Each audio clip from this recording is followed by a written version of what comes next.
He moved on. You're still single. Now what? Let's talk about something many divorced women are thinking, but not always saying out loud. You went through a divorce. It wasn't your fault. He caused the damage. And now he's in another relationship, possibly remarried, smiling in photos, living like nothing happened. Meanwhile, you are still single. And the question creeping in quietly is, why does it look like he won? Today, we are going to dismantle that narrative completely, because what looks like losing is often healing. And healing is not loud, it's not flashy, it's not Instagrammable, but it is powerful. First, we need to address something fundamental. Moving on fast is not the same as healing.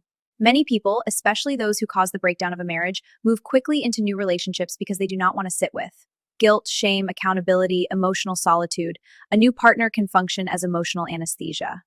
It distracts, it validates, it repairs ego, it helps rewrite the narrative. See, I wasn't the problem. But here's the truth.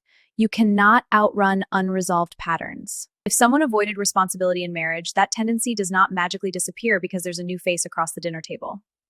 Speed is not evidence of emotional maturity. Sometimes it is evidence of avoidance. Now let's talk about you. Why are you still single? Possibly because you are doing something incredibly difficult and incredibly rare. You are processing. Divorce, especially when betrayal, abandonment, or emotional neglect was involved, is not just a breakup. It is a nervous system shock, an identity shift, a trust rupture, a grief process. You're healing from the future you imagined, the version of yourself in that marriage, and the trust in your own discernment. You're not just healing from a person, that takes time, and women who refuse to re-enter dysfunction too quickly often stay single longer. Not because they are undesirable, but because their standards have changed. Comparison is where the real damage happens. You see photos, you hear updates, someone tells you he seems so happy, and suddenly your mind says, he moved on. I didn't. What does that say about me?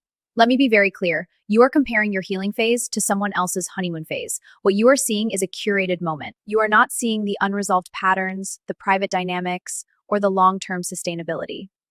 You are seeing a highlight reel and comparing it to your most vulnerable rebuilding season. That is not a fair comparison.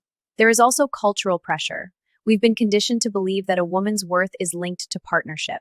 So when he is partnered and you are not, it can feel like a social loss. But let's reframe this properly. Being single after divorce can mean you refuse to tolerate what you tolerated before. You are recalibrating your attachment patterns. You are strengthening boundaries. You are rebuilding self-trust. Self-trust is the real victory. Because once you rebuild that, you will never ignore red flags the same way again. You will never self-abandon the same way again. You will never overfunction for someone who underfunctions the same way again. That kind of growth takes solitude.